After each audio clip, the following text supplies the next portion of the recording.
Hey everybody! Welcome to the show. Welcome to the after party. Welcome Dan for subscribing. Thank you. Hi Kashindra. Thanks for catching the live.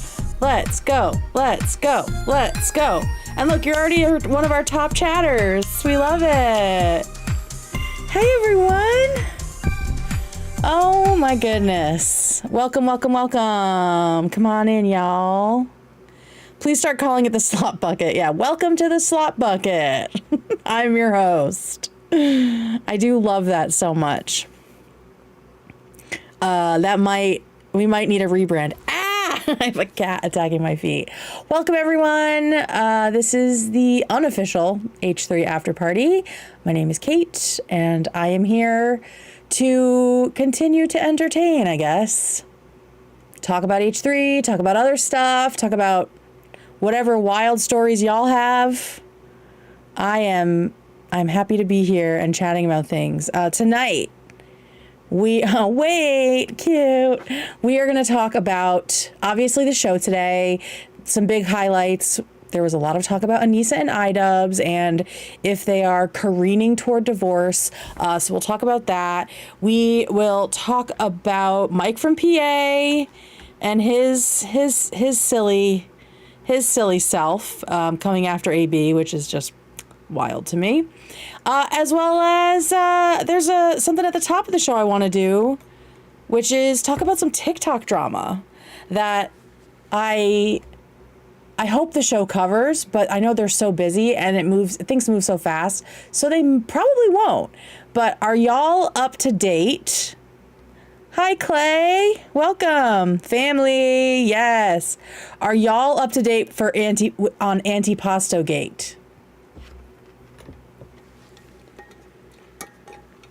Do y'all know about the Antipasto story? We've got a yes. We got a no. We got a yes. Okay, cool.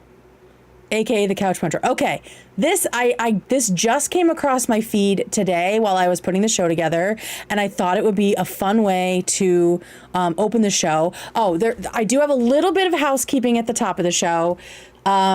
Fridays, I think I kind of need to do a Friday stream because I'm going to have a lot of things to talk about. Friday, I am going to be in a movie, like in a real movie, just as an extra. But a friend of mine who is an actor is filming in my state, and he got me in as a background actor.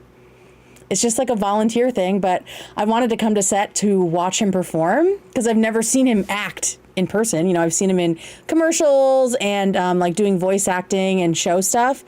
And I get to be in a couple scenes with him just in the background, but I'm so excited. I've never done anything like this.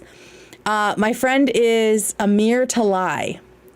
Right now he's blowing up from being a voice in Has Been Hotel, which is a cartoon, an adult cartoon, but he's been in all kinds of stuff. He's the best. Actress with a microphone. Yeah.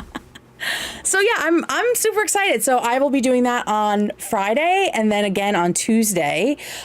So yeah, I'm sure that I'll have a lot to talk about Friday night. So you will probably catch me here. I don't know if I'm going to have time to actually watch or listen to the whole show. So y'all can catch me up then. Kate. So yeah, that'll be fun. I'm really excited. He's like the best guy. Let me put his name in chat, y'all. Y'all can check him out. Amir Talai. He's the fucking best. He's the best guy. It is hard to be my friend as a man. I have very high standards. I don't let a lot of straight men in my life.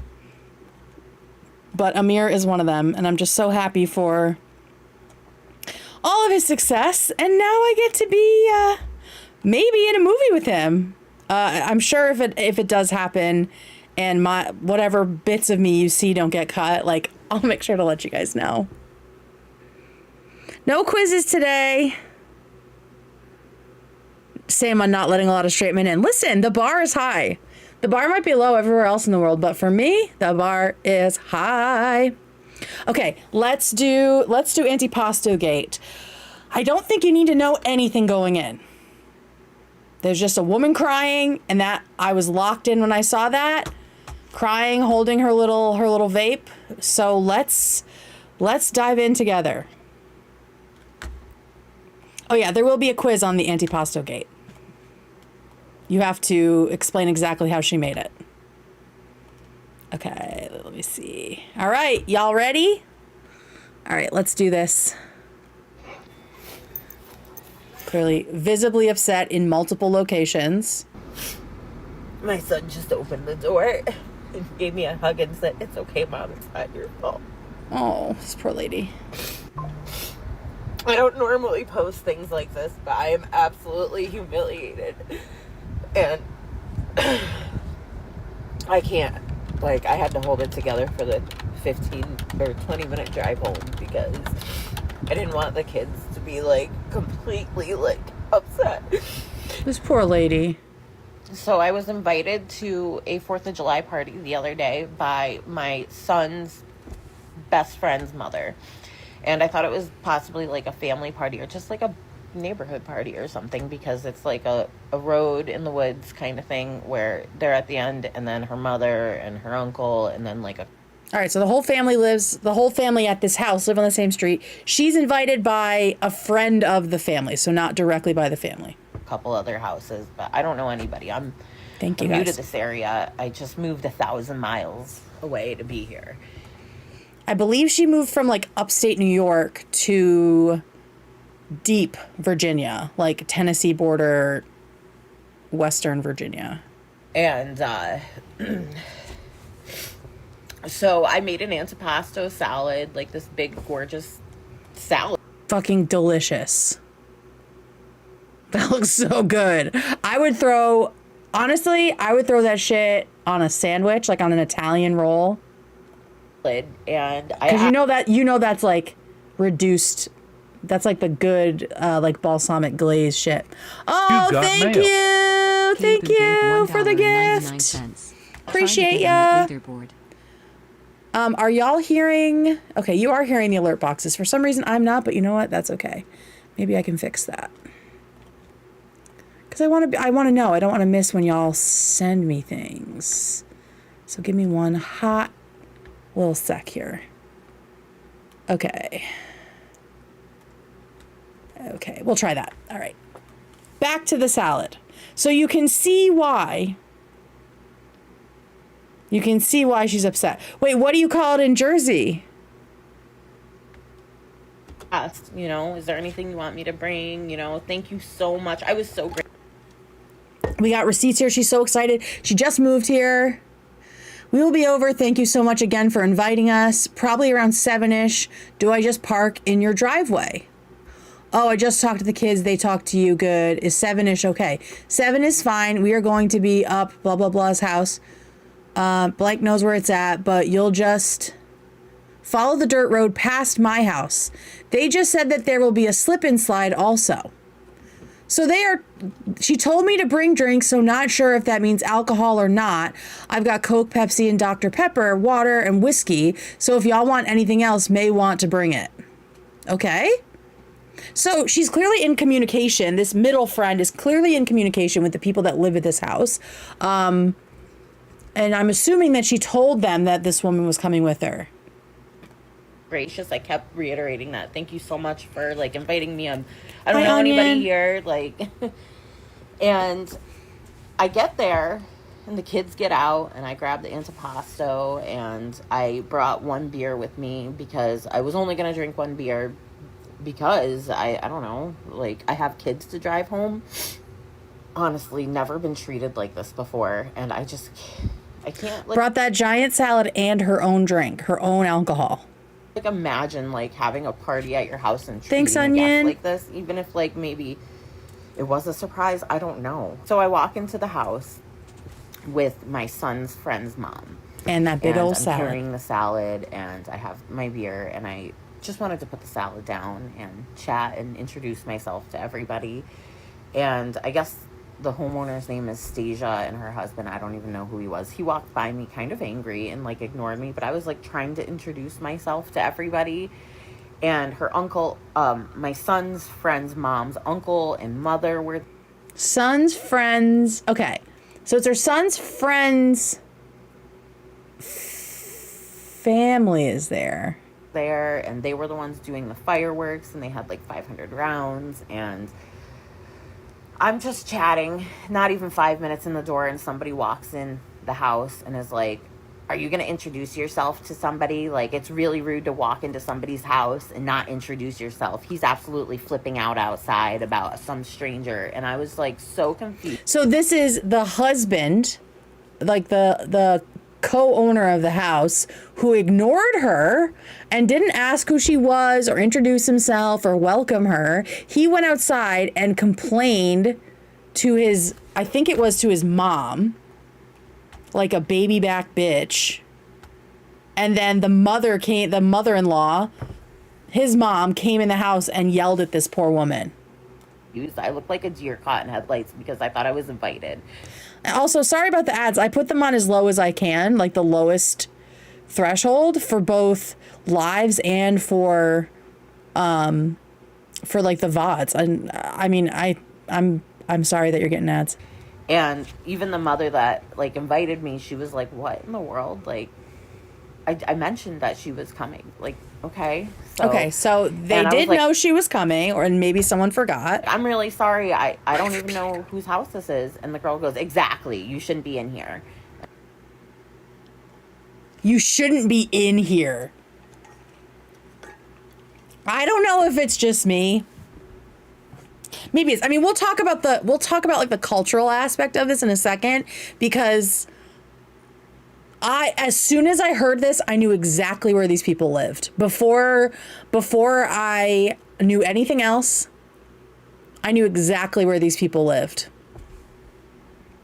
And I was like, okay. So I walk outside, and when I get out on the porch, the girl Stasia I introduced myself to, it wouldn't even look at me. She turned herself looking Stasia, who owns the house, away on the porch, and there's all these people just angrily looking at me and like nasty. And one guy was like, welcome to the neighborhood, see you later. And I was like, okay. So I just dumped my beer out, and I was just like, I was totally distraught. And like, that's so mean. I've never been treated like that. Like, I left the salad for them. It was like probably a $40 salad. I used They didn't fucking deserve that shit. All the really nice Italian cut meats and like all the vegetables from my yard. I just wanted to make a good impression. And like, this is why you don't make friends in your 30s, because like, people are so nasty. And like, I literally didn't mean to intrude. Don't say Casey Tron looks different. You're fucked up for that. Even if you don't know this person, why just be rude? I have theories about that. Thought I wasn't. Oh, I would have taken that salad home, and I would have made a nice sandwich with it and cried while I ate a sandwich. I feel absolutely horrible because I ruined my kids' 4th of July. Oh, you didn't do it? You did not ruin anybody's 4th of July, girl. Those weird-ass people did. And like, I feel like that was so unwarranted. I feel like it was just so nasty the way I was treated, and the way that they just kind of came, like a bunch of strangers just like was standing on the porch looking at me like I was like this horrible piece of shit. This is the kind of shit that when it happens to you as an adult, it totally destroys you, because you think you're past that, right? Like, you think that people aren't like that anymore. It's not high school anymore or middle school. And you kind of like can't understand it. Like, it does remind me of how Ian and Anisa treated Ethan and how crazy it made him feel, because when you're like developmentally like past this kind of foolishness, it is so upsetting when it happens to you, because you physically cannot understand it. The homeowners were snarkers for sure. Welcome to the neighborhood. See you later. Fuck you. What a loser. You don't want them as friends. But she's like so far from home. I mean, she obviously moved there with her kids and without like a partner, right? And who knows why she moved there. And she's all alone. And this is like her first experience. I'm like shaking right now. I'm thinking I'm shaking. I don't even know how to. This poor lady. The mother felt so bad. She was like, please, she's like, just follow me down to the driveway. And like, I took her kid with me because the kid wanted to come with me and was like, I'm not staying here. And I was like, I'm so Yeah, the vibes were fucking bad. And your kid's friend knew that. And he's like, please take me away from sorry. here. Like, I couldn't stop apologizing. And her mother, the kid's grandmother, came with her down, and they were like, just follow us down to the house. They gave me a whole garbage bag full of freaking fireworks, and we're like, I'm so sorry. I can't believe you were treated like that. Like, okay, so at least some people at the party were not total assholes. I told them, I was like, just a deer caught headlight. I didn't even know. Yeah, Victoria, it's very much peaking in high school. How to react, and I was like, you don't have to give me fireworks. And she's like, I can't believe you were treated like that. Oh, people are so nasty. Okay, Solo Man says, we believe she did nothing wrong. Having a whole party hate you for nothing is weird. I agree. Somewhere, I wasn't able to find it, but I'd seen like video footage from inside the house. I guess that the couple that owns the house released. And it's literally just her standing there with a salad and someone coming in and being like, nobody knows you. And she's like, what? And then that person leaves. And then she and like the friend's mom are just like, what is going on? Like, they just seem so confused. So I don't think she even got anywhere, right? Like, she had just come into the house. She hadn't even gone out to the back deck where everybody was. Okay, so that's the first intro that I got. You can see some pictures of the delicious salad here. Some close-ups. This one you can see, like, it looks like there's like pickled peppers here. I have learned that she grew the tomatoes, the basil herself. She also made the mozzarella cheese from scratch. Okay? She made the cheese from scratch. I'm sorry, that's not the kind of person you turn away. So to me, immediately when I saw this, like, everyone was like, oh, these fucking snobs, right? And I was like, no, this ain't snobs. There's like crystal meth in that house. There's a reason they don't want people they don't know in their house. And you'll see, like, as this girl talks, because we do have the response of Stasia, the homeowner, that she deleted. She's been posting and deleting and posting and deleting all kinds of shit, and then being like a total bully at the same time. And they're just so specific about like you being in our house, not being at our house, not being at our party, and then also the fact that it wasn't a big party, it was only for people who knew each other. So yeah, it really feels like something fucking weird is going on in this house.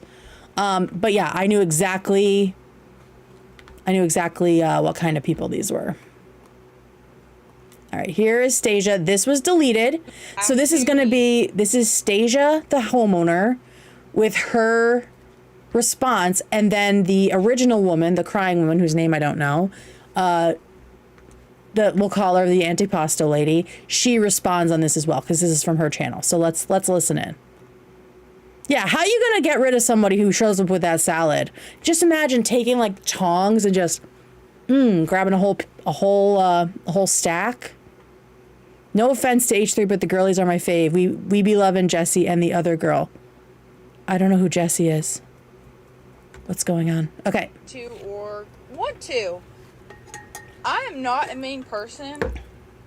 Girl, I came in late. Who invited her? She was invited by a friend of the family who was invited. If they're on meth, they don't care about food. Exactly. All right, here we go. I'm not a mean person. Or want to. I am not a mean person. My husband is not a mean person. We are not mean people. Neither is my mother-in-law. We simply did not know who this person was that come into our house unannounced. You're literally having like a get-together. People are gonna come into your house unannounced. Like, that's what I'm not understanding. It's like, this is what happens when you have like a bunch of people at your house. People come into your house unannounced. Are you expecting everyone to just knock on the door and like be formally announced like in fucking the 1800s? Oh, I have a picture of the house. Don't worry. This is so meth coded. Thank you. Thank you. Thank you. Thank you. Yeah. A lot of people were like, oh, they're really bougie and snobby. And, you know, I bet they were all thinking before they saw the house that this was like a really rich, like snobby couple. And I was like, no, no, no, no, no. Nope. I know these people. Okay. To not a party, let's clarify. This was not a party. This was a get-together of people who knew each other, okay? This was not a party. This was a get-together of people who knew each other. Also known as a fucking party. Like, that is such a... Lily, okay. That is such a weird distinction, too, right? Like, they're doing all this weird, like, semantic stuff. Not a party then describes a party. Exactly. Okay. I was setting down food and I was chatting. Like, wait, what the fuck? I didn't know that I'm not some party crasher who's coming to rob your house. Exactly, and I even told them before you showed up. Okay, so this, I guess, is her talking to the woman who invited her? I haven't listened to this. Not some... I was Okay. chatting. Like, I didn't know that I'm not some party crasher who's coming to rob your house. Exactly, and I even told them before you showed up. I showed Stasia the food you were bringing, so they knew that my kid and my kid's parents, or my kid's friends' parents were coming. And then... So she even showed her the delicious salad. She showed Stasia the salad that this girl was bringing. So this woman absolutely knew that some stranger was going to be showing up at her house. Because me and Mom, we talked a lot about this last night. And I was like, you know... See, if it was just Lily saying that all these people were mean to her for no reason, I might be like, let's see the other side of it. But now we have multiple other people who were like up all night, completely confused by this behavior, you know? No, I understand that I should have said something. It wasn't my house. I should have introduced them. But I am so, I don't know the word, like, such an antisocial person that when I get around people, I don't know how I'm supposed to do things the correct way, you know? Well, I don't think there was a correct way for this woman to introduce Lily to these people. Like, they were pissed already. And I mean, like I said, I feel like there are hard drugs involved and that husband is an a-hole. And so everyone was just trying to manage his anger by doing this, by then going and being mean to her. It's up as far as it can go. It's just oh wait, no, it's not. Thank you so much for saying that. Okay. So I don't think there's anything this woman could have done differently. And also when you're like confronted like that by someone being insane, it's hard to do anything. Yeah, she crashed their spark up sesh. Exactly. Nothing quite like blowing off 500 rounds of fireworks while you're high on crystal meth. No, listen, that's totally acceptable. I understand that. I understand, because I'm awkward around people as well. I'm extremely awkward around people I don't know. That's awkward. Like, I'm socially awkward. That's Oh. like I'm gonna tell you again. I don't blame you for it. I blame them. I blame them for the way that they acted, because now that I have confirmation that they physically knew I was coming, they even saw the salad that I made before I Fucking came. salad. That's even more grounds for this to be unacceptable. Mm-hmm. Yes, and I also want to say, like, I'm sorry I called you to vent about this and make it even worse, but... Oh, see, it wasn't just her. She is like completely baffled that these people did this. It seems like they are friends. They like live at the end of the road that this whole trashy family lives on, and maybe there's like relatives involved. I can't really tell how this woman is connected to them besides living close. When me and Mom were talking... Yeah, it is quiet because she like recorded a phone call. Time me and her had been in that house. Let me see what I can do. They moved in, and it was my grandfather's house. Everything's all the way up. So they knew beforehand that you were coming, and I told Mom, I said, was everyone not in the house when she arrived? Like, they walked by her. We were talking, and then everyone just leaves us in the kitchen. Mm-hmm. Yeah, And goes, that's and wild. goes, but they knew you were there. They were talking to you, and that left us in. Oh, there we go. Yeah, that's pretty wild. See, and I didn't even know that because I don't know who they were. You know what I mean? Like, it's not my home. And I will say, I mean, it's hard for me to believe that this socially awkward woman didn't know that the people were like this if she was like friendly enough with them to go and have 4th of July at their house.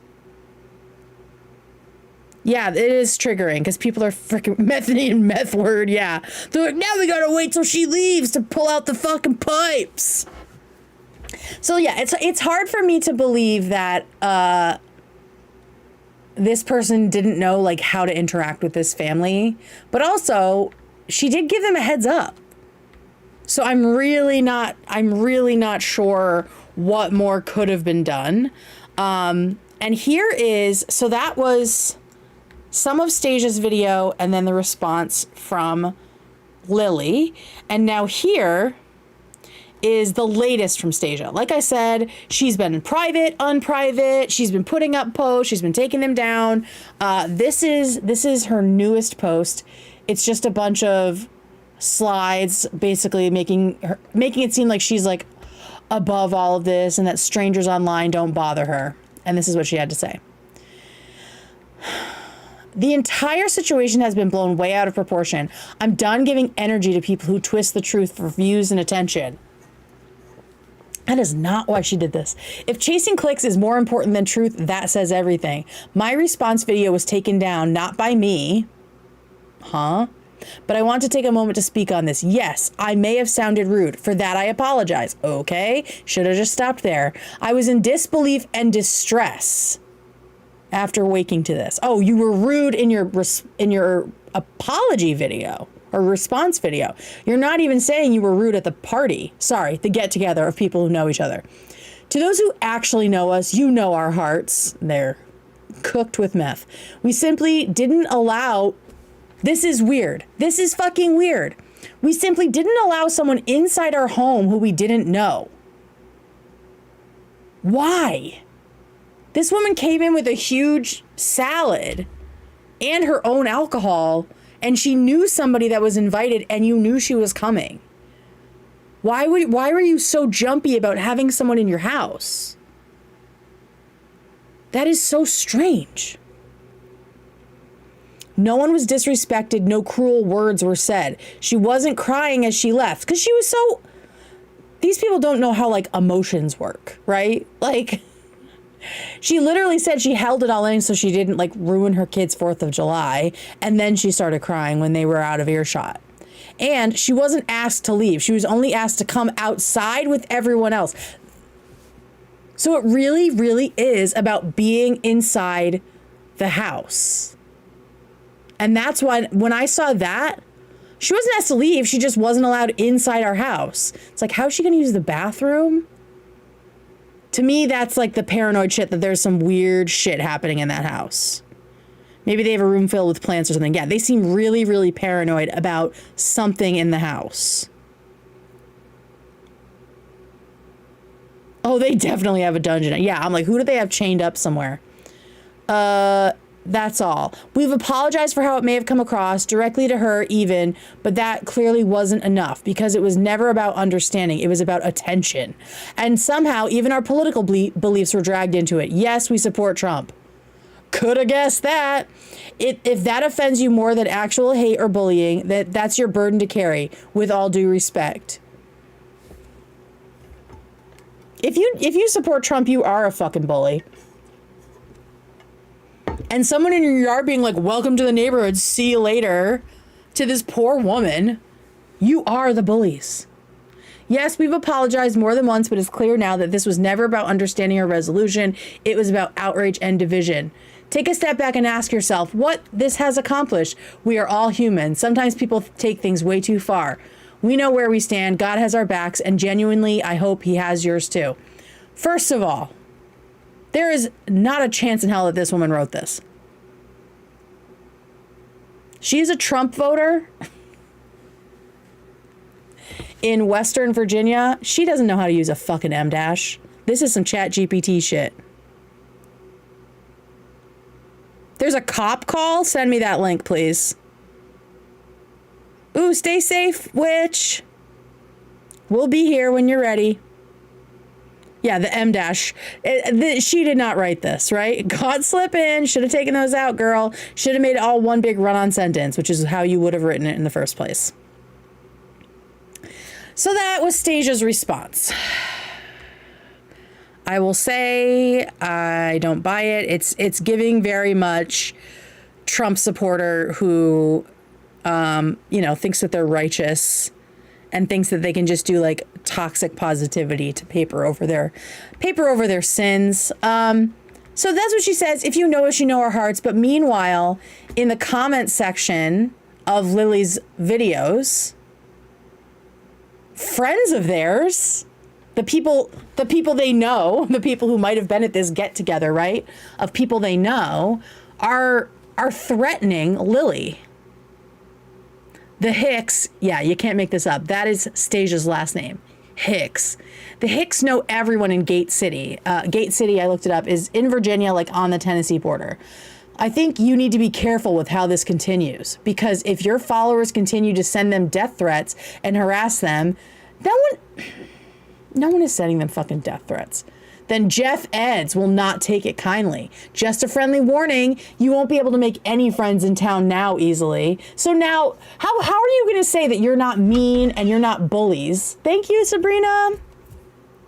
That's 100% opioid central, exactly. Is this a threat? Because I sent exactly 0 people to them. I didn't even know anyone but one first name I said. You can't be serious. So yeah. They have people in her comments sending her threats as she's being like, I am a good Trump supporting woman. My friends know my heart. Well, if these are your friends, yeah, we do know your heart. It's black like a meth pipe. Somebody who is friends with them works at the school and is leaking your child's information.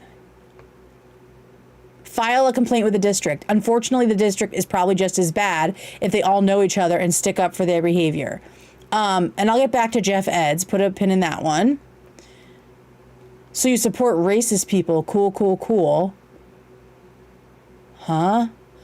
You know she is racist and so is her kid. So now they're saying that this woman is racist somehow? No one likes bullies and assholes. I think the better help would be not getting sucked into social drama, blah, blah, blah. The fact that you as a grown adult are dragging a child into this says so much about you as a person. That's literally not happening. Racist people for views. This cats and dog person is just commenting over and over again. So you support racist people. That's almost certainly someone that they know well. Racist, racist, racist. Yeah, just saying the same thing over and over again. Ask this lady what happened with her kid this year. So this must be the school information that's leaking out. Maybe her kid got in a fight with a kid of a different race. I don't know. So there's that. But let's talk about Jeff Eds for a second. So Jeff Eds is apparently the sheriff in Gate City. And so basically they're threatening that they'll turn the sheriff on this woman and, poison her name in the whole city, the whole town. But look at this. This is him. Apparently, earlier this year, there was an assault case that got dropped against him. And that was filed back in 2024.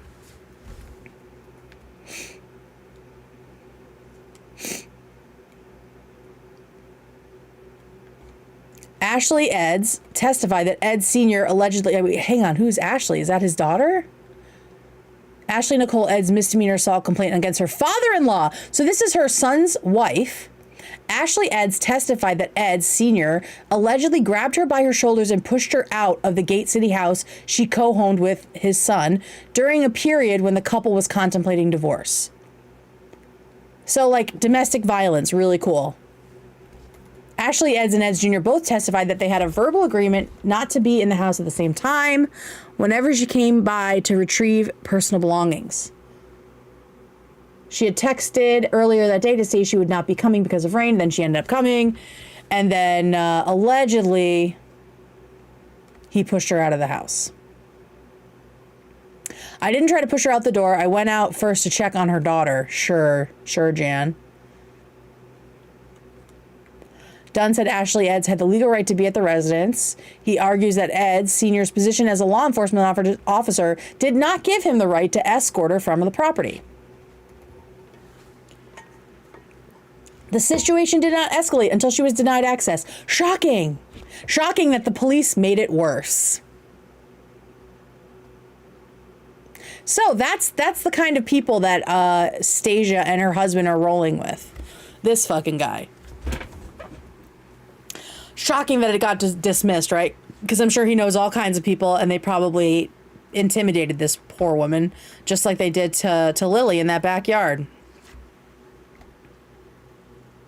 Wasn't Babbitt spelled the same? No, I think she was Ease. Ashlee.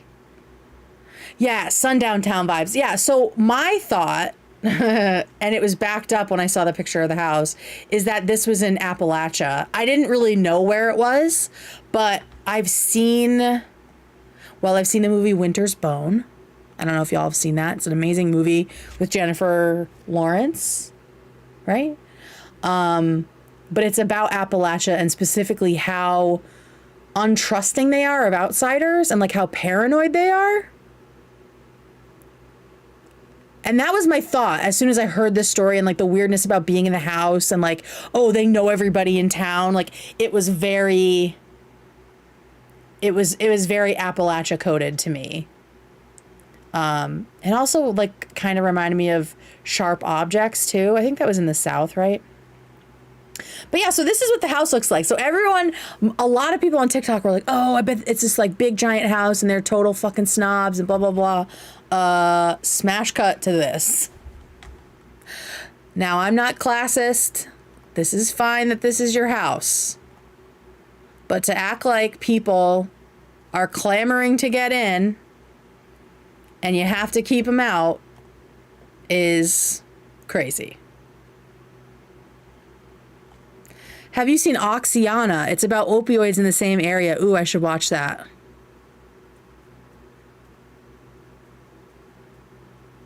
Yeah, honestly, as crazy as this story is, it does not surprise me for a small white southern town. Yeah, and I mean, you can see the house is like almost right into the hill, which is pretty standard in Tennessee and Virginia in this area. And yeah, so I went to look it up just to make sure like it wasn't just something I had misremembered from the movie about so I looked up on Google in Appalachia, the Reddit. I might join that though. It's pretty interesting. It's such an interesting culture. What is the general attitude to people from outside of Appalachia moving there? We hate it. I mean, you asked, right? Appalachian people have a history of being very isolationist. We don't trust outsiders, generally speaking, especially now that people are moving in and jacking up the price of our land. And I think that's always been the fear, like outsiders coming in and either, getting the law involved in things that they didn't want known or taking land or, you know what I mean? Or like somehow exploiting people who are already really poor. I like what they've done with the place. The house that Meth built. Yeah. So for me, I was like, there's something in that house that they don't want people to see. Like, you're allowed to go outside, but you can't come in our house. That is not culturally something that I am familiar with. And I don't know if it is, like, if this is just, like, Appalachian, like, paranoia about outsiders, or if they are on drugs and paranoid, or if there's something in the house that's illegal. But something is off with this whole thing.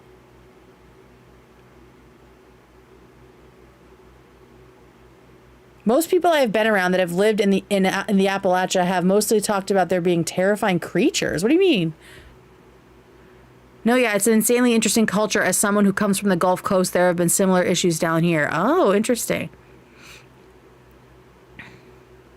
Whoa. I lived in an old double wide that was sold as land, no house, because it was too bad to be sold as a house. Holy shit. Houses like these near me, you don't turn around in the driveway. Yeah. It's very sundown town. It's very like drug paranoia in my opinion. You can have a party with no house access, but that means pretty much everyone. Yeah. Like when we first moved into this house, I mean,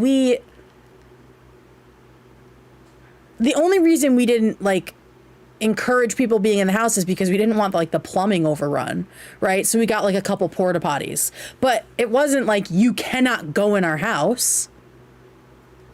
The only reason I would say that is if I was like embarrassed about something, like if our house was a mess. Like that's happened like a couple times where like things have been messy, and so we've been like, you know, if a friend came over to drop something off, we'd be like, okay, the house is a mess, like let's just hang out outside, you know, like it's been that kind of thing.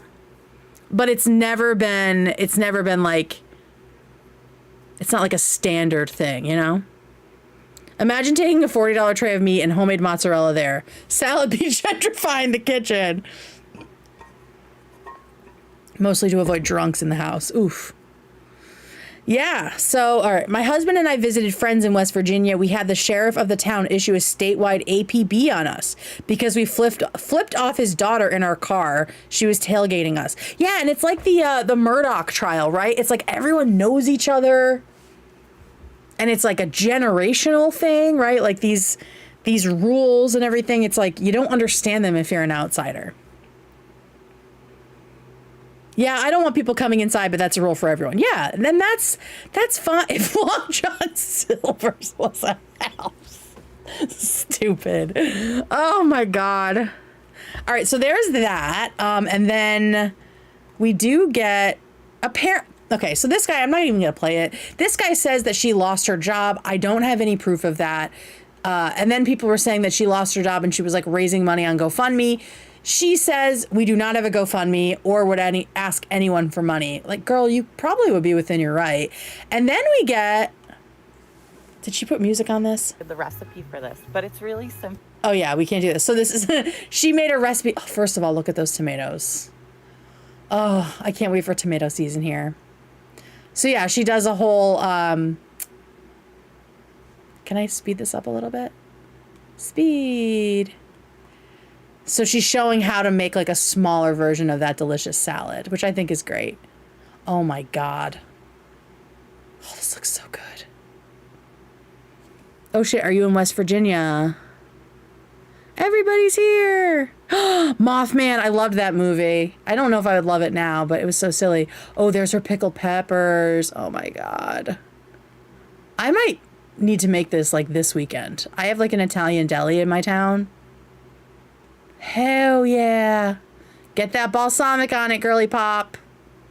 Oh my God. I got that good shit too. Oh my God, that looks so freaking good. Okay, girl. Okay, girl. So yeah, I think that's the whole Antipasto-Gate story. Yeah.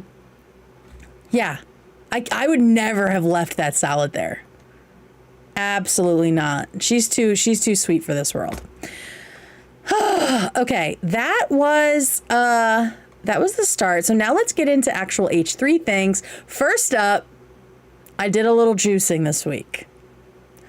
I did a little clickbait. I don't know if you saw it, but I did a clip of, because last after party, I showed the conversation that AB and Ethan had, and I thought that it was really good, really instructive, right?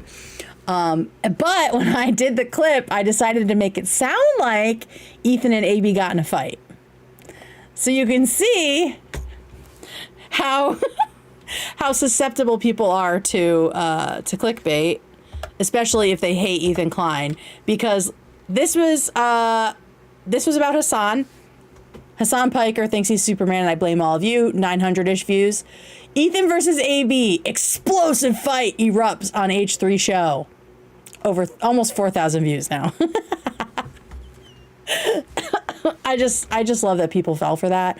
And I hope that, and I stand by it. I stand by the clickbait because I think that's the only way to get people who don't like Ethan to watch actual clips of Ethan doing the right thing. You know what I mean? The bait was taken. Do I have a bunch of dislikes on it? Let me see if people were mad at me. Try cleanse. Shut the fuck up. It doesn't look like it. Got 183 upvotes. Thanks, guys. Nice. Okay, cool. Let's go to the next thing. Yeah, explosive fight gone sexual. Yeah, so that's the plan. The plan is to, you know, if there are cool things that Ethan does, I'm gonna try to bait it so snarkers watch it. So if you want to get in there and be like, wow, I can't believe that happened. This is so messed up. Next time I do one of these, I would love that. Yeah, sometimes you gotta trick people. You gotta trick people to make them listen. It sucks, but it is true. You explained rational debating beautifully. Oh, thank you so much, Wendyist. Get that snark watch time. Yes, baby. Oh, we can definitely brainstorm clickbait titles. That's one of my favorite things that they do on the show, honestly. All right, let's get a little parasocial, shall we? Let's get a little parasocial in the best way and talk about how beautiful Daniel Swerdlove and Mrs. Stamps are. The photographer who took pictures of Dan and also Ian, he did these portraits of him and Allie together, Instagram.com/ZacharyLeePortrait. And they are so cool and beautiful. Can I blow these up? Yeah, okay. Like, just like the draping and the outfits. They're just, the lighting, it's like so beautiful. And my first thought when I was looking at these is this seems like promo for a really cool rendition of Hamlet. Right? This definitely feels like promo you'd see from like a really cool indie playhouse that was putting on a production of Hamlet. Very Florence Welch coded. Very Florence Welch coded. Allie, no feet for free. What are you doing, girl? So pretty. Yeah, very Shakespearean, right? Like very Hamlet and Ophelia, but with a happy ending. Like so cute. I love them. They're just so sweet. I like this one where he's wearing her hair. Looks like an REM video. Also true. Yeah, it definitely has that like 90s alternative music video lighting. Ooh, Lady Macbeth too. The Scottish play. Ethan always sings Allison when Dan brings her up. Well, he called her Ollie today. He did call her Ollie. Or was it yesterday? I can't remember. Oh my gosh. They're just so pretty. These are so pretty. We got a costume change.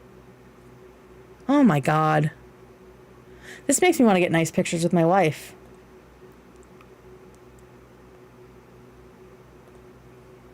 Gorgeous. Gorgeous.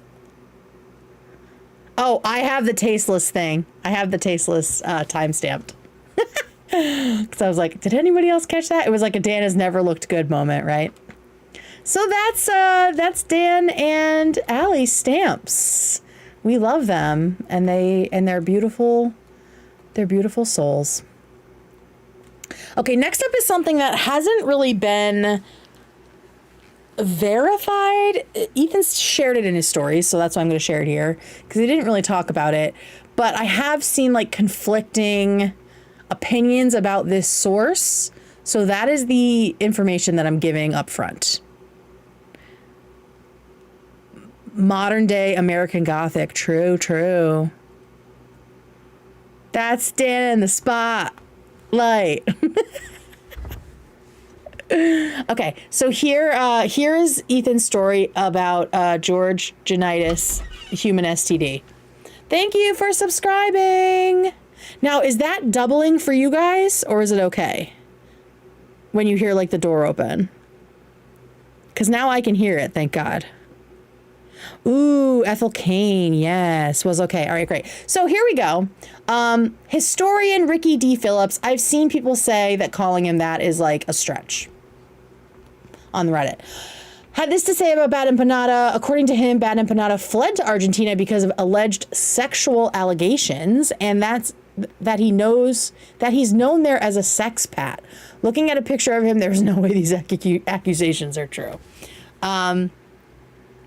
So, as a fantasist, which is a nice way of saying a liar, he certainly excels, although one should add that he is a walking cliche of personality disorders, from quite blatant schizophrenia through to dissociative identity disorder and evident narcissistic sociopathy.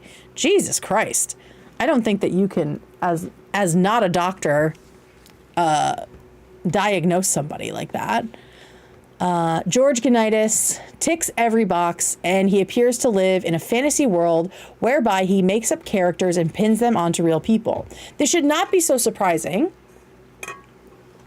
since George's list of characters, which he himself has portrayed or believed himself to be, is dazzling. From the voice of the working Australian man in his native Australia, where he seemed to wish to put himself at the center of a class war, despite being a student with no job at all. It's always the students, isn't it? Through to a reinvention as an Aboriginal Australian, which surprisingly enough fooled nobody. See, I wish I had like proof of any of this. That he pretended to be Aboriginal? Did he try to pull a Rachel Dolezal? I heard he made up the allegation so he can say he's being defamed, but who knows with him? He's a colonizer of Argentina. The Rachel Dolezal bluff. Yeah, like what is that?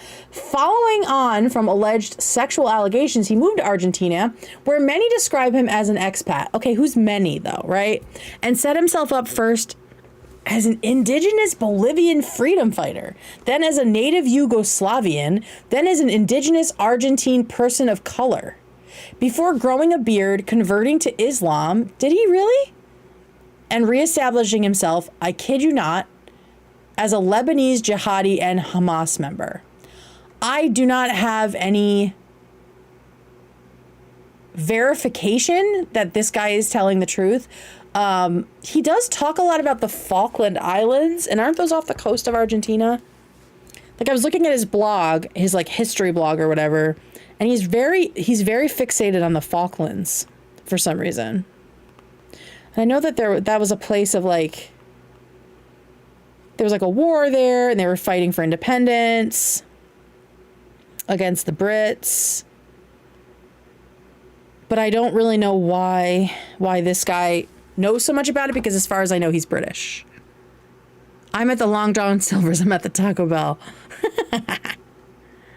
So yeah, I don't know if I have seen a Long John Silver's Taco Bell. I have seen that. It was in the Midwest. So yeah, I don't know how much of that is true. How much of it can be backed up by anything. He does seem to know a lot. So if he's making all this up, that would be crazy. There are lots of Greek Australians, so I believe that. Yeah, he's definitely Greek. Yeah, it was Argentinians take the Falklands very seriously. Yeah, so this guy seems to have some connection to Argentina, whether it's just like an interest of his or what. He doesn't seem to be Argentinian, Argentine, but he seems to know a lot about, potentially know a lot about George Gonitis. So maybe we'll get more info on that. But I did see people on Reddit being like, he's not really, this guy isn't really, I might be mistaken, but I remember a period of time, that's about Bad Empanada. Yeah. Someone said, I wish Ethan didn't post this. That guy's a massive weirdo.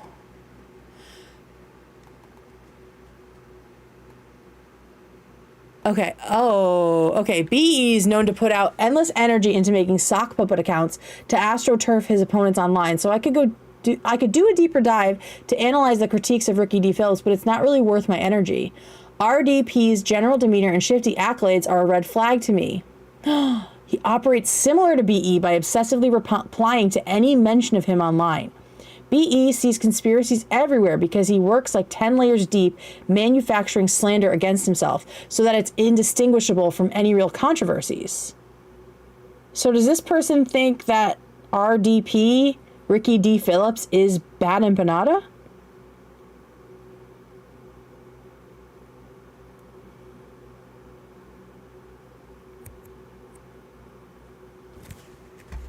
Is that what he's saying? Like that he created this account as like a whole thing?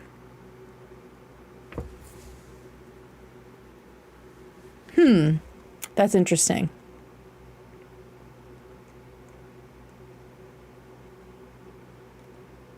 The famous "I was looking to jerk off anyways" tweet might have been photoshopped and posted on one of his alts. I think RDP could easily be repeating stuff that BE made up about himself. Oh, I see. So he just thinks that he's sort of like gotten the bait and keeps like reposting stuff that George is lying about. How does this guy even have time for all this? I don't know. I really, really don't know. But it is wild for sure. Okay. So let's actually talk about the show now. An hour in. It was a good one. There was really good energy. I was excited for the prepared segments, neither of which we got to, but that'll be fun for Friday. The thing with the golf balls on their eyes. I can't even like really picture what that's about, so I'm just gonna wait and be surprised. And then, what was the other thing? Oh, the Uber Eats thing. So I love when they have to do like a guessing game about the crew. Those are always really fun. I also love Tom sitting in. Do we know if he's gonna be there all the time now? If so, hi Sage. Yeah, the vibes were really good today. The vibes were really good. Everyone seemed up and happy. And it was nice. Again, I always love when they're doing like a Warzone adjacent bit and there's actually like input from the crew, right? Because sometimes I think especially like in the beginning, it was kind of hard for them to navigate, and I understood why they were quiet all the time. But it is hard when like nobody is responding to anything Ethan's saying, right? So it's nice when when they're talking about Mike from PA, who everyone wants to make fun of. Oh yeah, we definitely had an eel pit moment. I was thinking about doing the eel pit on here. I don't even know what it is. Tamara and Morgan cams when? Maybe they don't want to be on camera. I like the dynamic of having Tom there with his boomer ass humor. Yeah, he says stuff and you're just like... Yeah, it is nice to have him. I think he's great. Perilous, he's not a millennial. He's got to be Gen X. He's older than me. Yeah, the silence makes me feel bad. It's just kind of like, Kate, I'll make an eel pit video. I am so serious. Do it. We'll watch it on here. We need more in the field reporting. Olivia's face when Ethan asked if people noticed her in school kind of broke my heart. Oh, I have a little. All right, so we have some timestamps. Let's just get into it. Okay, so first up we have them talking about Mike from PA. And what was most interesting to me is that Dan didn't know what a poltergeist was. That I couldn't believe. He's always like the smartest person in the room. And so for him to not know what a poltergeist was, I just thought that was really silly. You white fucking bitch. Also, I just love the way Ethan says that. Let's hear it again. This is about Mike from PA. He's calling a house slave a betrayer of his people. You white fucking bitch. Bitch. That's so good. Who lies about being a lawyer. Who's literally... I didn't know Mike PA lied about being a lawyer, but that makes sense. When women see you, they recoil in fear. Mm-hmm. You know what I mean? Like, when women see you, they act like they've seen a ghost. And one of the really scary, like a poltergeist. See, I thought it was funny because poltergeists are like notoriously invisible.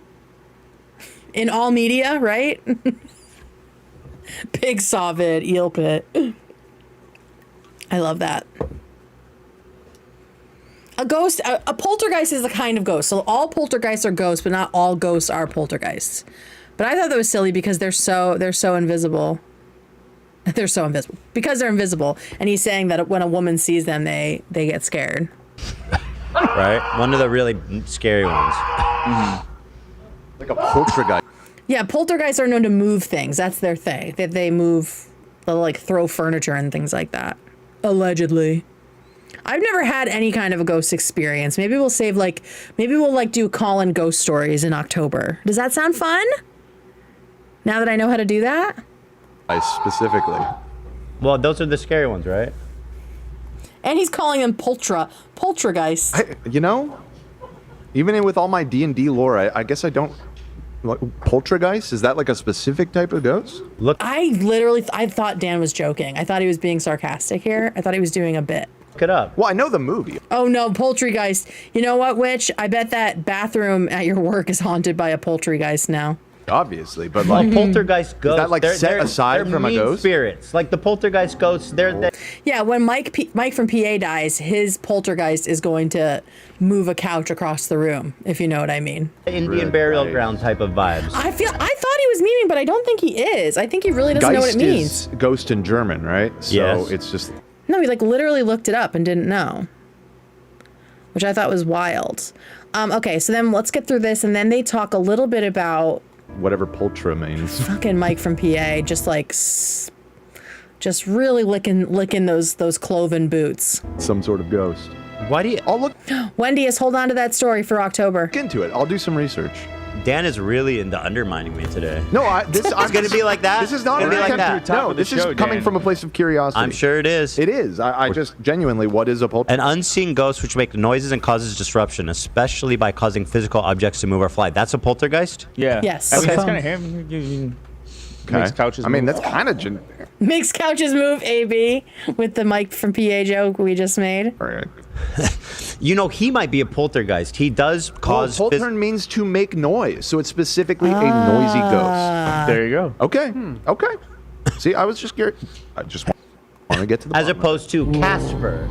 The friendly He's a friendly ghost. ghost. Friendly ghost. That's your prototypical friendly ghost. But Yeah, exactly. I can't. It's hard for me to tell sometimes when Dan is joking. I don't think he was joking here. Mike might be considered a poltergeist in that he makes objects move by punching couches, and also he's very rarely seen. People don't see him. He's very unremarkable, He wasn't seen in the Content Cop.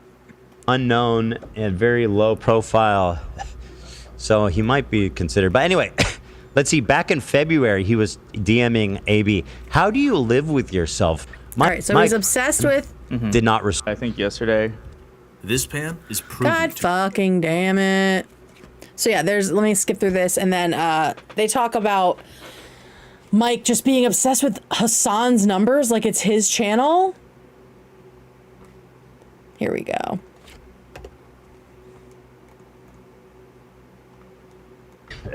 Pretty cucky. You like your little cucky there, Miko. We're bragging about Hassan's views? Yeah, he goes, Exactly. After 6 straight months of crashing out and defaming Hassan, the H3 podcast is now 10,000 concurrent viewers smaller than Hassan's stream, based on this one snippet, by the way. He continues, after the month of July was the lowest ever viewership for the H3 podcast. And yes, I know I need to get YouTube Premium. I'm still growing this channel. I'm not made of money yet. YouTube alone, Hassan had 5 times the views. Now, I don't want to burst anyone's bubble, but we were pretty much gone the entire month. We did have a break, yeah. Yeah, so. Right. So I think this is so weird because it isn't a requirement for me to like, for the creators I like to be the most popular creator. Right? Like, I don't think that's true for anyone. And I think that if Ethan's numbers were up, that wouldn't mean Mike from PA wanted to watch him. So it's like it's a stupid argument, right? It wouldn't make me feel cool or smarter. mail. Oh my goodness, thank you. Juby gave $5. Thank you so Prime Fund. much. I appreciate it. YouTube Premium is a requirement. Okay, I will get it. Remind me to buy YouTube Premium tomorrow at 9 a.m. Okay, it's done. Yeah, so to me, it's like, it's a silly, lazy argument, right? And nothing about someone being like the most popular. Oh my gosh, thank you, Witch. You've got mail. Witch/S gave $1.99. Y'all are great. Premium fund. Then drop Spotify and use YouTube Music. Interesting. It's also summer and fewer people watch podcasts live. Yeah, totally. Will we get the Taco Bell breakfast stream tomorrow? Yes, I think I can do that. Or no, I'll do it Friday because Friday I'm going to be, I took the day off work to go to be in this movie. So I will be able to do breakfast that day. The sausage burrito is fire. Okay, yeah. Drop your Taco Bell breakfast suggestions. I will do a live on Friday morning taste testing, okay? I am going to be in a feature film as a background actor, nothing exciting, but a friend of mine is in a movie. He's an actor and he's shooting here in Massachusetts, which is awesome. Not too far from me. And he got me in as an extra, which is exciting. Bacon, egg, and cheese crunch wrap or sausage crunch wrap. Hi, Annalise. Welcome. Can we get a salad stream? Oh, for the antipasto? Should we make it? Oh my God. Thank you, Grape Tickler. Grape Tickler. I see you in Reddit all the time. Reddit, or is it? Yeah, I see you in Reddit and also in chat. I feel so honored you're here. Grape Tickler is the GOAT. Massachusetts mentioned. Yep. Yeah. So Friday and Tuesday, I will be in a couple different scenes in a movie. And whenever it comes out, I will let you guys know. Car stream so we can play fart noises over your loudspeakers. Yeah, we'll get to text to speech. I also have an idea that when fall comes around, it's less disgustingly hot. I'm just gonna take a week off and stream every day, like do video games and all kinds of other stuff, just to like really start beefing up this channel. I stand on Reddit so I can hunt snarkers. Oh my God, the grinder notifications. I love that. So yeah, I just think that that's really stupid. And like when you look at what's really popular on YouTube or any channel, right? Like it's usually not like the best quality. Like the most popular stuff is not, that doesn't mean it's good. Right? You've got mail. Oh my God, thank you, Lana. Oh my God. Breakfast fund. Crunchwrap fund. Thank you so much. I love that. Okay, so I made this because this was all I could think about when I heard Mike from PA just really giving it to Hassan over his views as if it was his own channel. All I could think about was Gaston and Le Fou. And Le Fou means the crazy guy in French. So this is all I could think of. So I was like, I gotta do a quick meme of this. I am not Cameron Grant's level. I am not tall skeleton level, but I was able to do this. La foo foo. And then I was like, wait. Someone's missing. Someone's missing. So this is what I did today as I was preparing. I made you guys a little meme. I made a little meme. My name is a reference to fondling testicles. Thank you. I did assume that, but I'm glad you cleared it up. And the last thing is, like, I'm really tired of these other almost 40-year-olds being like, oh, Ethan, you're like 40 years old. What are you doing? We're all online. We're all 40 and we're all online. You know what I mean? Like, we have all been online since we were children, like constantly. It's not a sign of growing up that you get offline. That's not a thing anymore. We're all tuned in, employed or not. Exactly. You know what I mean? Like we're all middle-aged or younger, and we're all online in different degrees. Like I'm just, the insults are just so lazy. Especially like to have Hassan telling Ethan to get offline. Like you are online more than like anyone maybe. 2 girls, 1 cup, age 13. Yeah, I think I was in college for that. I will be 50 next year, chronically online. Maybe we can all go on disability because we're chronically online. So yeah, that was that. Okay, let's talk about the treadmill fashion show. I thought this was so cool. Is this the spot? Is this the spot? Did I not do it? Oh, here it is. Okay, well then what the fuck is that? All right, we need this here. So here is the fashion show bit. I mean, you can watch the full thing over on the actual stream. I really just wanted to show Hila specifically. Thank you, Sienna. Welcome. Because her outfit really resonated with me. So here we go. Is the treadmill on? All right.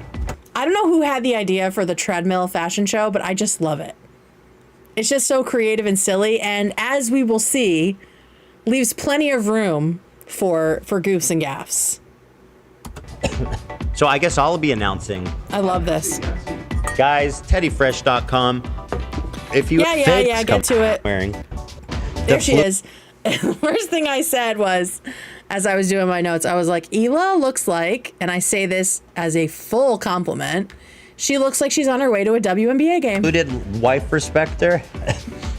I say that as someone who is a season ticket holder to the WNBA. Those pants fresh? No. So it's just the wife respecter? Yes, and I am. The pants are cute. The shorts are cute. Oh, they can hear you. Speak up though a little bit.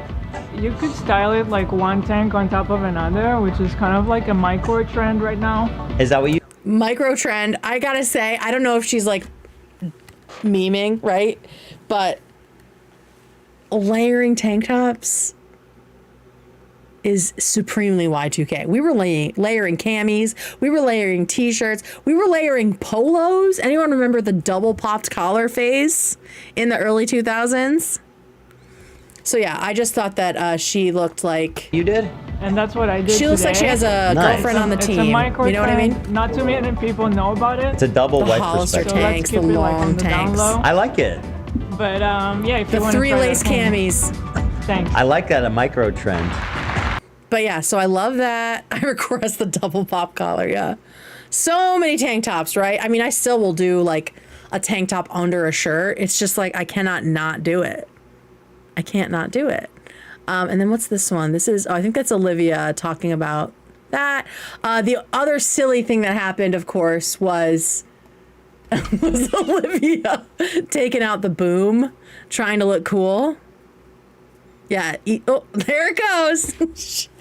And she's such a great actress because one of the early things you learn, I did a lot of theater in high school, is if you make an accident, smile.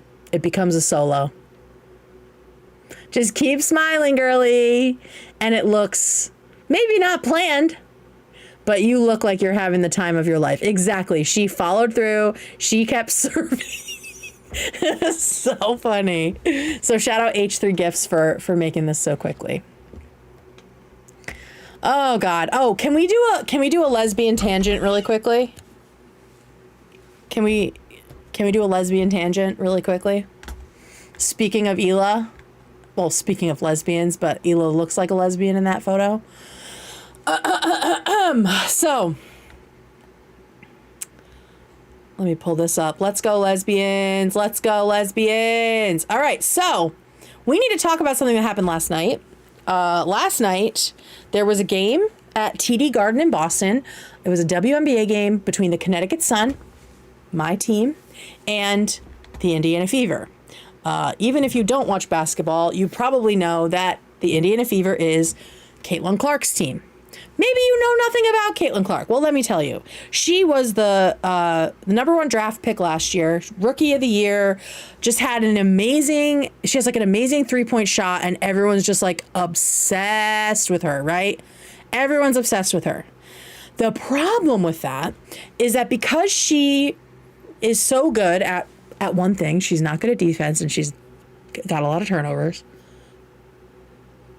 Because she seems so exceptional, she has attracted a large male audience that is obsessed with the idea that she is better than all of the other women, that she is the only female basketball player who's worth watching. Okay? And because of that, there is this influx of white, straight male fans this year it started last year and has continued this year. And that has changed the vibe of a lot of games, specifically the Indiana Fever games. Because, of course, these men are not women's basketball fans. They are fans of Caitlin Clark. And they're not really even fans. They're just assholes, racist, misogynists who have hitchhiked on her fame to get their aggression out.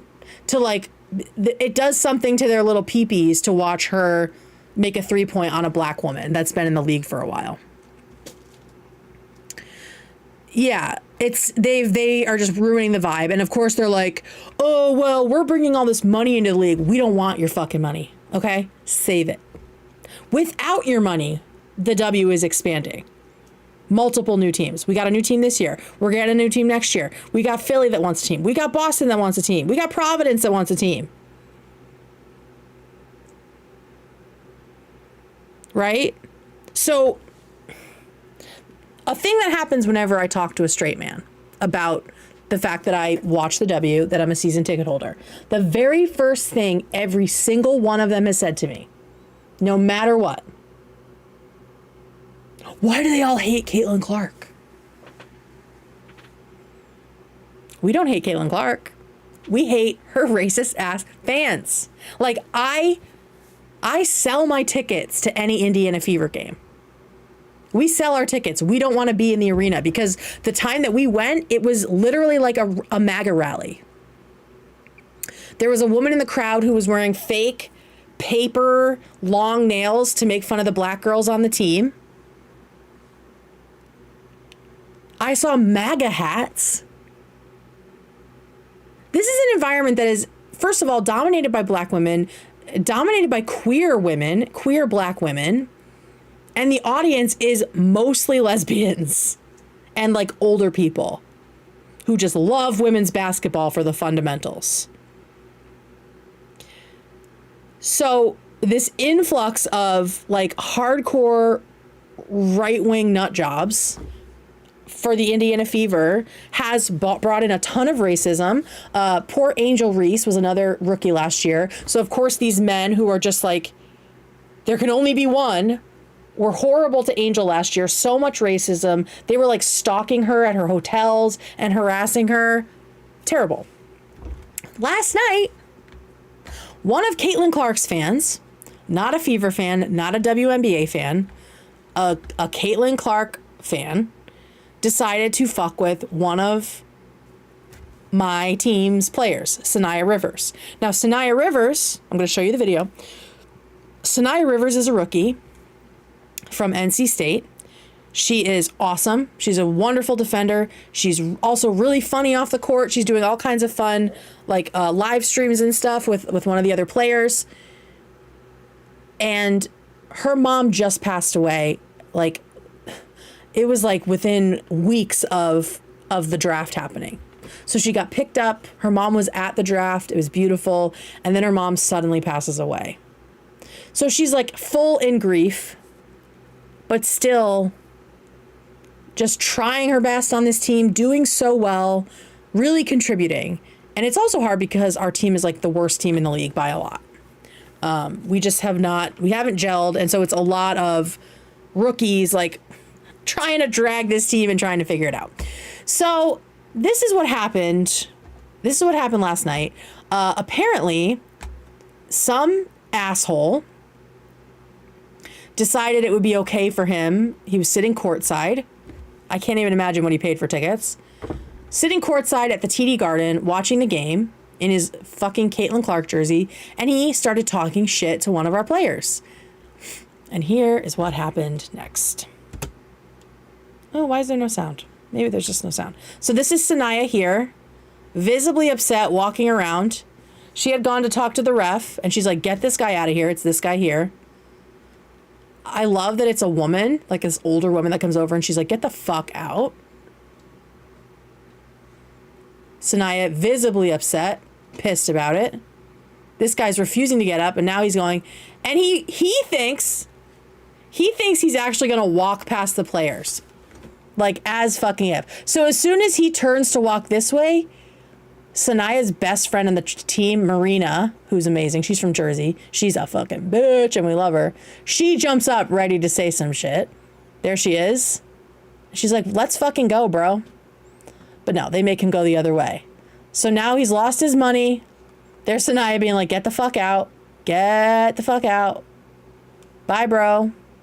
So we don't know what he said. There were rumors that he touched her, but that has she has now said that that's not what happened. This is another view of it. Oh, this has sound. There's that little loser walking out. What a fucking loser. Bye, bitch. Everyone clapping, waving. See, this is the normal vibe. People are like, we are not racist. We are fucking cool. We love women's sports. Like, get the fuck out. Bye. Bye, bitch. Bye. Bruh, I would have been saying some shit. So yeah, he's a loser. He left by himself. I don't know if he came by himself, but there was a woman sitting next to him. She stayed if they were together. And here's Sanaya being like, get the fuck out to this guy. I don't know if she is with him. And I don't know what he said to her. I mean, the speculation is that he said something about her fucking mother. I really, really, really hope that's not what it is. I really, really hope that's not what it was. She has not said what it was. She's just said that it was something that warranted him being removed. So she's being very classy about it. So pathetic. Because Sanaya was like on the sideline about to like in ball.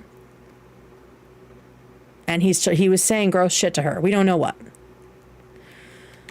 The good news is she got lots of love after the game, even from other Caitlyn fans and Fever fans. So we love to see that. This honestly can make me cry. This can make me cry. She's 22 years old and she's dealing with this. It's just so sad. And she's doing it alone, you know? And we're crying! No cost to come through, just employees. So yeah, all these kids are just so excited. This is the vibe that I am used to at the W games. Just kids excited to be there, boys and girls being excited to meet the players, right? Lots of families, things like that. But since Caitlin Clark came in, the men have just fucking absolutely ruined the vibe. So yeah, that's basically my lesbian tangent. We don't hate Caitlin Clark. We hate her fans. I don't think the league is doing enough to curb it. I think that they are waiting for a player to be physically assaulted at this point to really do something about it. It's pretty obviously an Indiana problem. And now we're going to have the All-Star break, the All-Star weekend, which is this weekend, is happening in Indiana. Because everyone's, pumping Caitlyn up, right? Because she does get a lot of attention. But I am worried about having all of these black women in Indiana, which is like the epicenter of the racism that exists in the W. I am worried about that. So that's my lesbian tangent. If you are somebody who loves Caitlin Clark and that's like your favorite player, I love that for you. But there are so many other players who you should also love and stand for. Like, the W is just so much fun. because not only do we have the sport, which is so high intensity, fast paced, right? We have team rivalries, and then we also have another layer that you don't get in the MNBA. We have relationships, romantic relationships. We have girlfriends breaking up and then having to play each other. We have fiancés tragically separated on different teams and coming back together. You know, like we have crushes forming, and we're watching on their Instagram lives to see what's going on and if something's going to happen. Like, it's so much fun. So if you want to get into the WNBA, this weekend is a great time to start, because you're going to see the best of the best playing each other for the All-Star weekend. There's a skills challenge, which is my favorite. There's a 3-point contest, which Caitlin Clark will, of course, be in, along with a lot of other great shooters.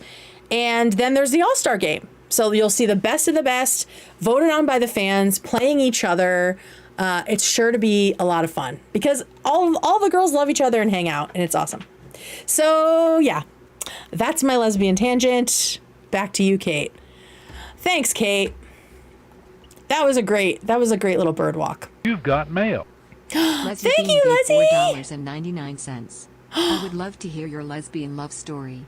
You want to hear my Sparkling hot lesbian emoji. love story? I can definitely do that sometime. We will definitely talk about maybe early August, because that's my wedding anniversary. Yeah, we'll do a love story for sure. I don't give a shit about basketball, but love how you frame it. Listen, I was not a huge fan, but for me, it's the community. Like, honestly, it's like a pride event. Every time I go, tons of lesbians. Like, that's where we are, you know? And so it's like, there's a community there. We've gotten to know all the women that sit near us. And it's so much more than basketball, in my opinion. And then it's basketball and it's fun. And it's like seeing celebrities when you get to know them better. And then you can watch college ball and watch them come up through, like Paige Beckers, who just, is the big rookie this year. Watching her in college, watching her in March Madness, and now she's playing in the league and seeing how she's doing and what her team is like. And I'm already watching like UConn's freshman and sophomore class and being like, oh, I can't wait till they're in the W, So if you want to check out sports, I recommend women's sports, because it's full of not just sports. There's also romance. There's also romance and drama, and just like a lot of really strong, awesome women being cool and being celebrated for being strong. Okay, let's get back to the men that I tolerate on the H3 podcast.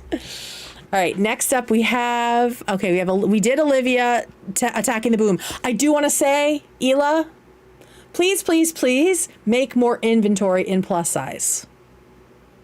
Any other fat girls out there really sad that none of it's ever available in like 2X and 3X?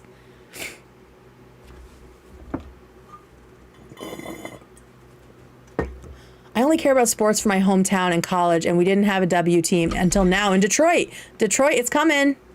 Hey, Marissa, thanks for subscribing.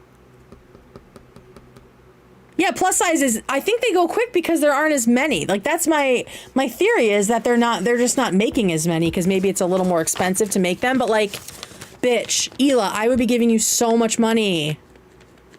I would be giving you so much money. Like, I think she's underestimated it. But the fat girls want some Teddy Fresh. Like, the dresses are so cute. Ugh, anyway. Yeah, Detroit's getting a team, right? Portland just got a team. Portland Fire is coming, I think, next year. So there's that. Okay, we talked about... Oh, let's do the...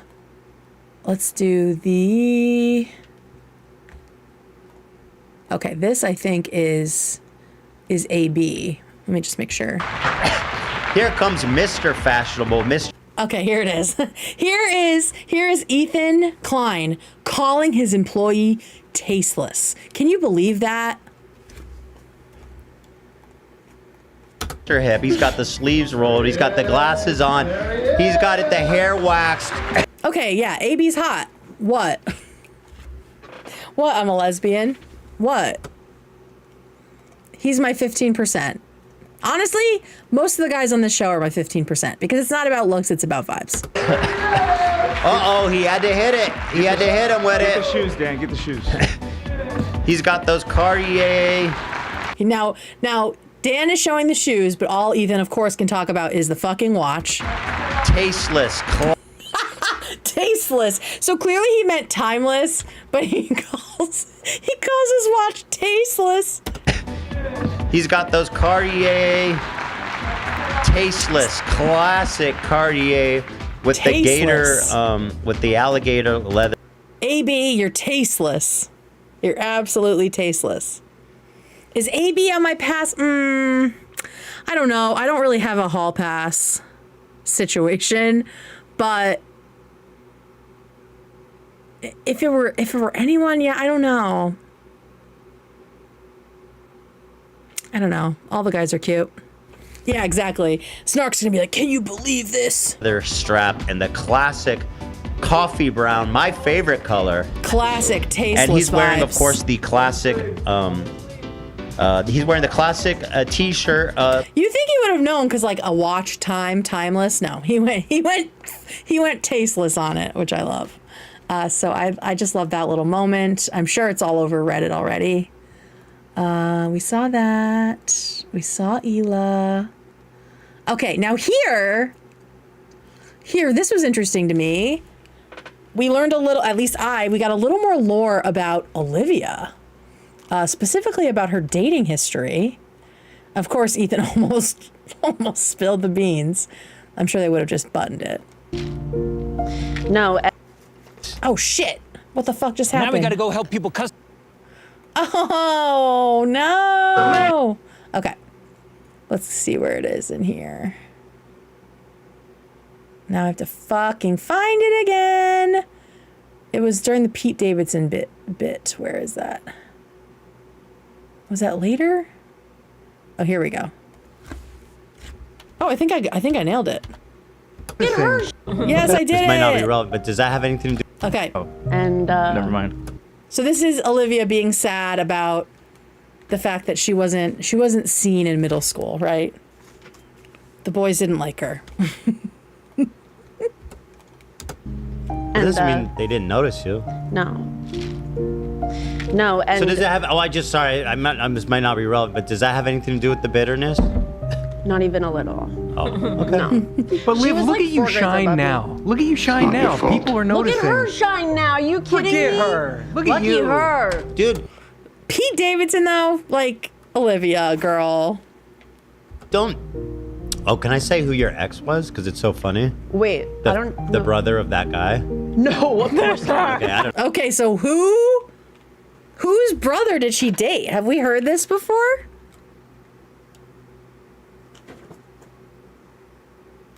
Have we heard this before? But I was gonna say, look where you are now. You dated him. It's not your fault. Okay, so she's clearly embarrassed. So whose brother did she date? Look at her shine now. You kidding Look at me? her. Look at Lucky you. her. Dude, don't. Oh, can I say who your ex was? Because it's so funny. Wait, The, I don't. the brother of that guy. No, of course not. Okay, I don't know. But I was I gonna mean, say, it's obviously someone famous, right? Pete Davidson is really like Wish Adam Sandler. He's like millennial Wish Adam Sandler. So yeah, I just thought that was interesting. Olivia, what are you hiding from us? What are you hiding? What else did I love about this episode? Okay, so now we have some of the Anisa and Ian stuff, which was just bizarre. Let me see what y'all said in the chat about. So 84% of you think that Anisa is breadcrumbing divorce, and we'll talk a little bit about Ethan's take on this. But first, here's the first little bit that was weird. Dumb dog. The Arsenal's coming back though. In stock. now they She seems really excited about that. opine almost jollily on how the Arsler for Okay. Yeah, the handicapped folks is making a comeback. And they're happy about it. They're behind that movement. And wait, it gets worse. Whatever resurgence. So is the F slur. I've noticed. I mean, I think The F slur, which again, literally, who are these people hanging out with? Like Hila said, like nobody I know is using the R word or the F word. I mean, I use the F word, but I'm gay, so I can use the F word. I use the F word. I use the D word, right? But I will say, I know that it's sort of come back around because of, I feel like Twitter. I mean, Elon just openly uses the R word, right, in his posts.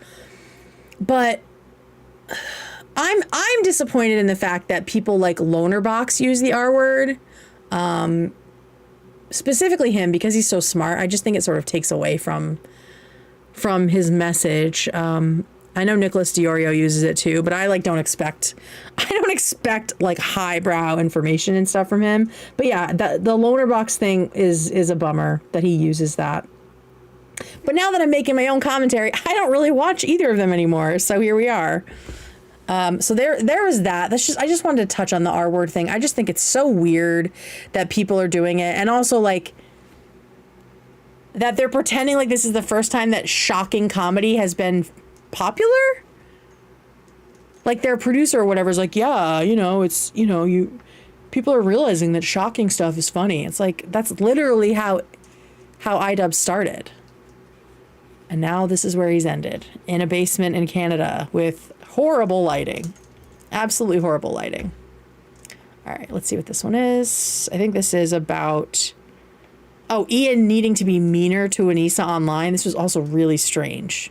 When I'm low energy, you know what I mean? And I've had enough of her shit. So I missed the little beginning part of that, but he was saying that he's mean to her off camera when he's low energy and he's had enough of her shit. I don't love the dynamic of like men and women pretending they hate each other in a marriage, or any two people doing that as a married couple. I think that's just so bad for a marriage. You know what I mean? Like doing that, the sarcasm, I think it's toxic. I think it's poison for a marriage, for sure. And so them acting like they're just like these untouchable Teflon people that don't get offended by anything. I don't buy it. Yeah, they seem exhausted. They don't seem happy at all. Anisa seems like she's putting on more of a show than he is. But I don't know. Maybe they just need a break. I don't know what it is, but they just do not seem happy. Yeah, the old ball and chain thing. It's very misogynistic, and I hate it. I'm gonna go back. Yeah. I think it's easy to overanalyze this. Obviously, I understand Ethan focusing on it, but I feel like there are a lot of couples that shit talk each other without it being offensive. Sure, but there is like this dynamic, and I see it with couples in my life of just being like, oh, get a load of this guy, or get a load of this guy. I'm like, as a lesbian who's literally married to my best friend, not the way like straight women say it, I don't understand not being lovely to your partner. It feels disrespectful to me. I understand that that's a dynamic, but I do think that it's often, hang on. I do think it's often a dynamic that is rooted in misogyny that people don't realize. Yes, we have a feminism 101 thing as well. Like I think it's often it's like the expected dynamic, and that's why men are often really surprised when a woman files for divorce from them, because in their mind, oh, we're supposed to hate each other. You know what I mean? We're supposed to hate each other. We're not supposed to have fun. Like, look at all the couples on TV. Like, we're just doing what they do. I guess I'm just so desensitized to relationships online being under a microscope. I think they are perfect for each other. Two terrible people found each other. Yeah, I mean, hey, they're both off the market. We love that. It's saving people. We have been marked safe, right? So yeah. No, you could say literally probably anything to me. Well, not literally anything. I do have to say, I think he has to become more mean to me online. You have to be more mean. Yeah. So I don't understand that. I don't understand why she said that. And I hate using the term pick me, but it gives pick me vibes. Like, God, you pussy. I'm not like other girls. Be mean to me on camera. Like, I don't understand that. There's a lot of truth to sons doing what they saw their dad do to their mom. Exactly. No one needs to be more mean in any circumstance. I agree. So yeah, I just thought that was kind of weird. But then we get into Ethan's, I'll call it a parasocial take, right? Where he really drills down about what's coming. She's saying, I think she's trying to appear to be encouraging him. He'd be like, oh, you should be yourself, and you can do more banter with me. Like, that's the aesthetic of what she's trying to say. What she's clearly and slyly saying is that you pretend to be nice to me on camera. You put on a show as if you're a loving husband, but at home you treat me horribly, and it's miserable, and I'm miserable, and people have no idea how badly you treat me at home. I don't know if I agree with all of that subtext. Yeah, maybe there's a humiliation tea. I mean, a humiliation kink. I saw someone say tea. Oh, thank you, confirmation bias. I don't know if I should be flattered or offended that someone named confirmation bias just subbed. Is it parasocial if he knows him in real life, though? I mean, he doesn't know him anymore. I mean, I'm saying parasocial kind of like in a tongue-in-cheek way. But I don't know. I don't know if I kind of don't think that Anisa is as calculating as he's giving her credit for. I think she lacks self-awareness and often doesn't know what's coming out of her mouth. That's how she reads to me.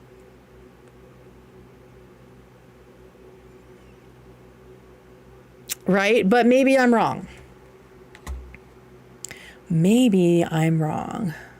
So yeah, I mean, he's spun a narrative here that maybe it's true, but for me, I'm kind of just taking what they say at face value because they just don't seem that smart to me.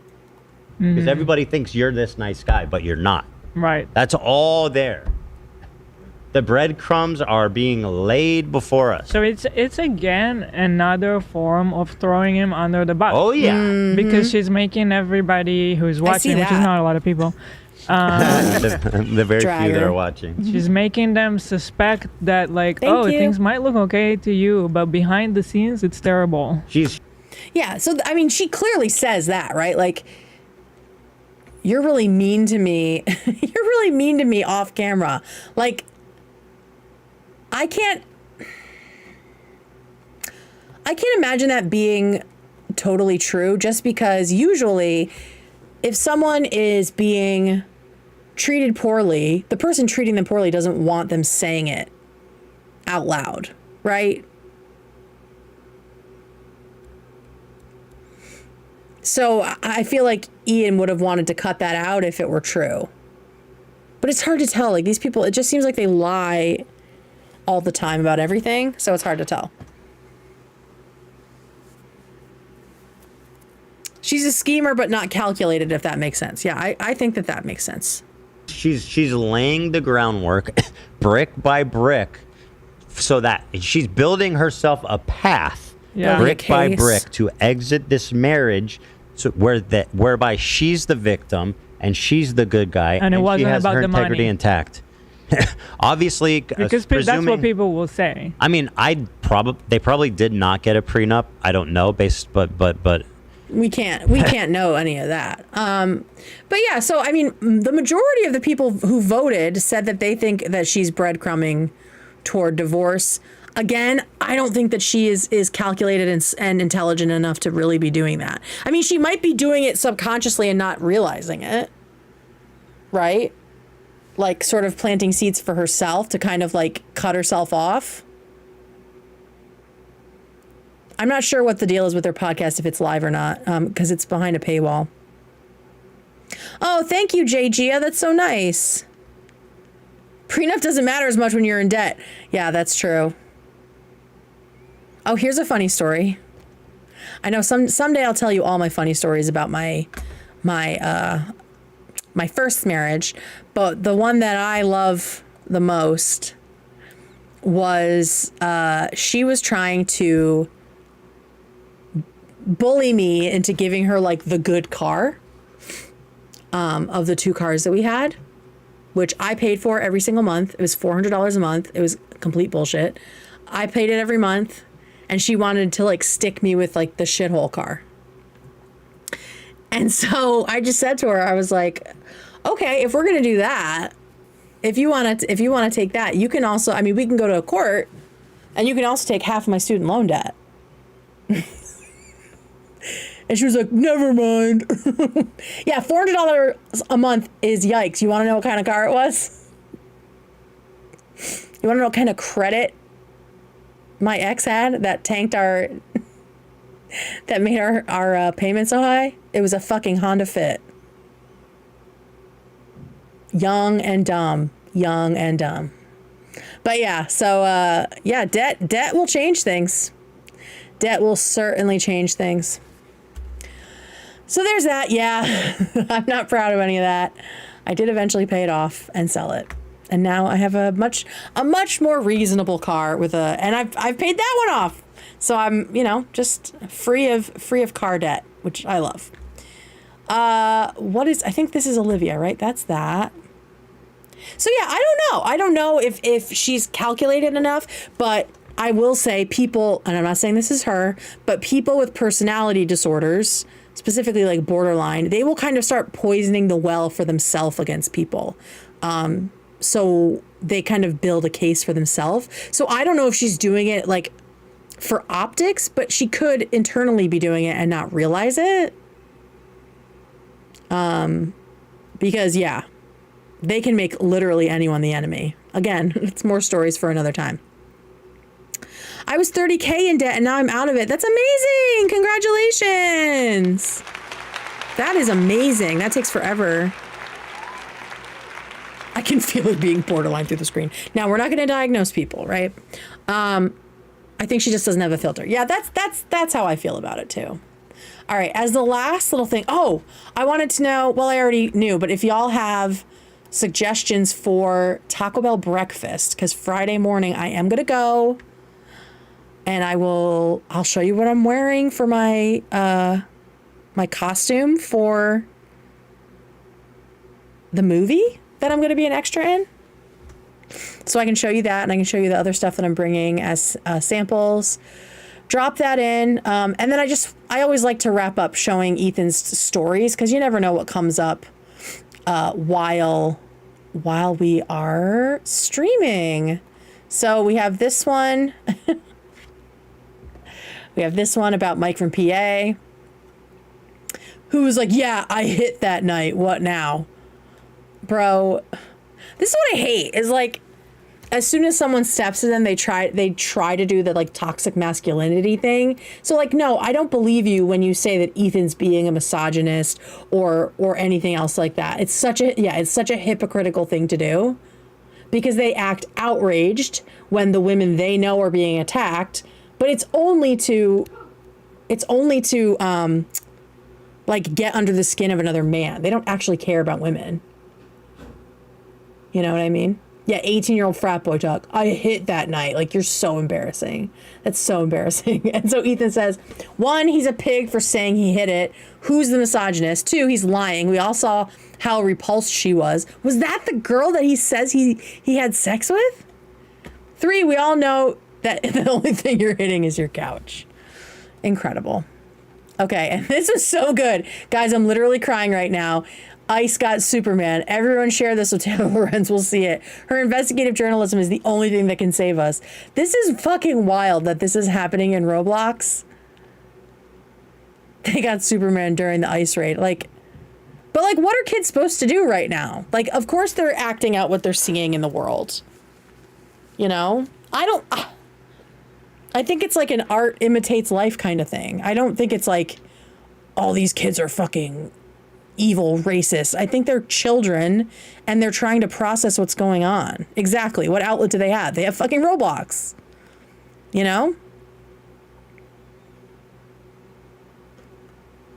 And I don't know. I don't think Taylor needed to talk to them to like understand it because whatever. It's more of like a cultural thing. It's not about specific people. That's the live thing. And then this, which I don't know what this. Oh, he got something. He got a birthday present from Papa Gut. Got a signed picture. Happy birthday, Ethan. Happy 40th, Ethan. And good job. I don't know what that says. Good job something. Love always, Mama and Papa Gut. How cute is that? From what I understand, that Taylor Lorenz with Hassan are going to be doing an anti-ice event on the 27th of this month. Okay, I don't know what that means, anti-ice event. Bro, when I was 13, I didn't know what was happening in the world. I can't imagine trying to process all that at a young age. I know. When I was 13, 9/11 happened. So, maybe I was like 14, 15. Yeah, that was my entry into the news, was being in class and watching that shit. You've got mail. Yobi, Juby, gave $5. I was picking up my daughter from daycare the other day and saw the older kids playing FBI versus terrorists, a sign of our times, versus Oh my cops and God. robbers. That's insane. Well, yeah, and way back it was cowboys versus Native Americans, right? Like, it's horrible how much it's normalized, but it's kids. They're just trying to work it out. They're trying to work out what they see. Yeah, 9/11. Yeah, I was in ninth grade too, right? No, maybe I was a sophomore. I don't remember. It was horrible. Okay. So I think that's it. I will say I'm really excited for I'll talk about Rich Lux next time. He's doing some crazy shit. I'm excited for the Love Island episode. I did watch this season. Very, very exciting. So I can't wait for the crew to talk about it. I will be back on Friday night to talk about the Friday episode and also my time on set. So that should be fun. And I hope y'all have a wonderful Thursday and Friday. And oh yeah, Friday morning, Taco Bell breakfast. I'm going to go do it. Okay. So I will see you here. Bye, everybody.